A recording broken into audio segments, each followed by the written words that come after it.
kan tambang itu bukan suatu yang haram sebenarnya, nggak haram juga.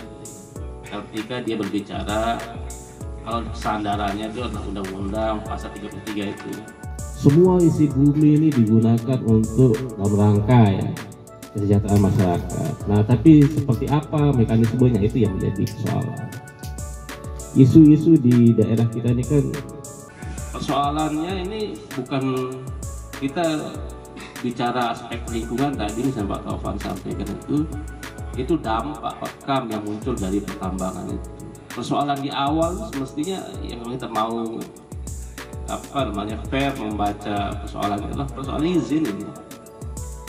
Kalau kita bicara tambang ini kan, mereka ini tidak dapat izin, potensinya ada, akhirnya melakukan tindakan-tindakan dari melawan negara gitu ya. Karena yang boleh melakukan eksplorasi itu bukan hanya perusahaan-perusahaan besar, tapi lagi ya perusahaan-perusahaan yang levelnya medium mungkin bisa lakukan itu. Yang penting sekarang ada izinnya enggak? Nah, gimana prosesnya untuk mendapatkan izin itu yang perlu kita bahas. Tentu sudah ada dalam regulasi kita, mulai dari undang-undang sampai peraturan-peraturan. Dan saya tertarik tadi apa yang disampaikan Pak Taufan, dampak dari tambang ini memang luar biasa berkaitan dengan aspek lingkungan kita, mulai dari contoh kalau di aman mineral, mulai dari hasil tangkapan yang kurang banyak ya seperti sebelumnya gitu, kemudian ada biota-biota atau fauna-fauna kita yang mulai kehilangan tempat di daerah-daerah kita, itu juga aspek yang sangat gampang terlihat di dalam sebuah fenomena tambang gitu. Kalau bicara energi terbarukan ini sudah banyak banget kita gitu. Tetapi sayangnya kita ini memang nggak bisa melakukan itu karena nggak ada political will-nya, nggak ada di sana. Kita masih mengandalkan contoh aja di energi listrik aja misalnya. Kita bisa aja buat pembangkit listrik tenaga bayu atau pembangkit listrik tenaga angin, pembangkit listrik tenaga surya PLTS dengan kondisi geografis kita seperti itu. Tapi sekarang ada political will-nya apa enggak? Nah, itu aja persoalan di kita itu ya. Akhirnya yang jadi paling populer itu ya pakai batu bara, lagi-lagi mining terus, gali terus gitu ya. Kalau bicara hibah pemerintah US segala macam, kita ini lucu sebenarnya kalau kita bicara serius ya. Mereka punya perusahaannya kok di sini kan. Kalau dulu mungkin ketika Newmont, Freeport itu Amerika semua. Sekarang tiba-tiba teriak Amerika bicara tentang sustainability environment misalnya. Di setiap tambang yang ada di Indonesia itu rata-rata kepemilikan tambang itu ada 5-6 negara yang ada di sini. Nah sekarang siapa yang paling bisa merebut hati pemerintah kita ini?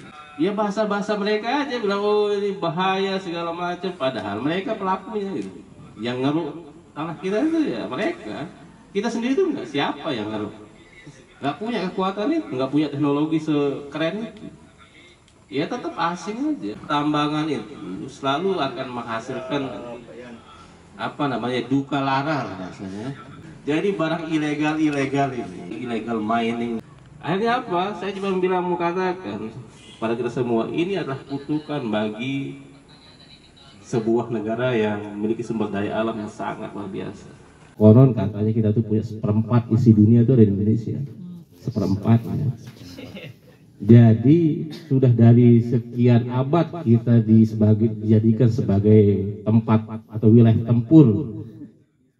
Ya namanya yang tadi perebutan mulai dari rempah-rempah ya, sampai dengan ke mining ini. Ini kondisi kita bilang ya nasib kita gitu. Kalau kita mau bicarakan itu dengan fair jelas. Tapi sekali lagi sekarang kita butuhkan itu sebenarnya adalah bagaimana pengejawantahan dari pasal 33 itu dengan baik dan benar gitu sebenarnya kan. Bukan untuk kepentingan korporasi apalagi oligarki gitu kan. Tapi yang terpenting bagaimana apa yang ada di kita ini sumber daya alam yang kita miliki ini bisa dimanfaatkan seluas-luasnya, sebesar-besarnya untuk kepentingan atau kemakmuran masyarakat kita. Kalau misalnya pemerintahan kita sangat les, makanya kita butuh strong leadership, strong government. Tadi Mas Anang misalnya nyampaikan lithium ferrofosfat, sodium ferrofosfat, kita semua ujung-ujungnya besi pun cara di apa namanya, mohon maaf ya, blongas ini, blongas yang di Sekotong itu ada biji besi kita banyak. Lagi-lagi mau bicara besi, kita mau gali juga ini barang. Semua mau pakai energi terbarukan, gali juga. Pasti itu, karena apa? Ferro itu kalau bicara, mohon maaf ya, unsur kimia ferro itu kan besi Pak Topan. Sodium itu kan garam Pak. Itu dicampur jadi energi terbarukan, begitu juga lithium untuk baterai biasanya kan.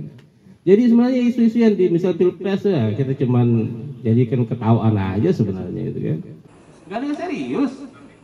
Sekarang bagaimana manfaatkan, sekarang kita punya nikel nih. Kalau misalnya nikel kita kita pakai untuk negara kita, ya insya Allah. Nah, ini contoh ada kajian Indonesia itu punya 8 gunung batu bara.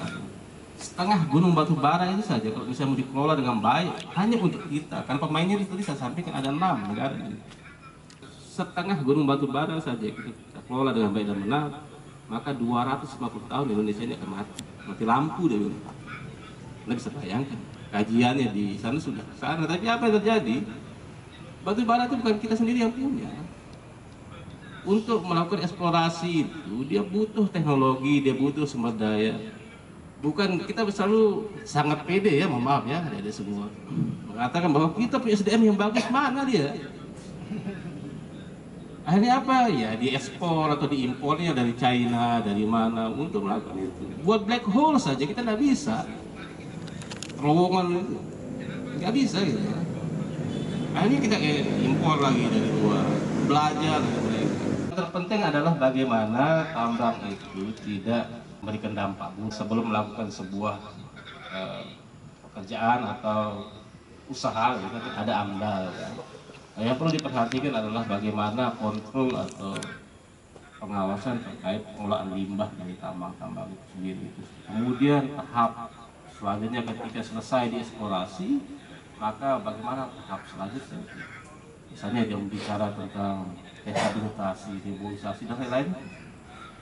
Dipastikan itu harus terjadi. Kalau kita sekarang masuk aja ke PT Aman Mineral yang punya Newmont itu, coba Anda bayangin, luar biasa itu. Sudah sampai ketemu air di bawah, berapa kilo ke dalam. Kalau kita membayangkan mau di rekayasa sedemikian rupa, tidak akan bisa dengan sesuai dengan kondisi semula, itu tidak akan bisa. Amanah dari sustainability itu apapun bentuknya, kawan-kawan semuanya, kalau sudah ada bahasa sustainability, keberlanjutan, pasti dia akan berkorelasi dengan lingkungan. Nah, bagaimana cara kita membuat sebuah kebijakan itu yang sustainable itu ya ramah dengan lingkungan sebenarnya. Karena kalau bicara sustainability, kita tidak bicara tentang kita sekarang, kita bicara tentang siapa penerus generasi selanjutnya itu dapat apa mereka.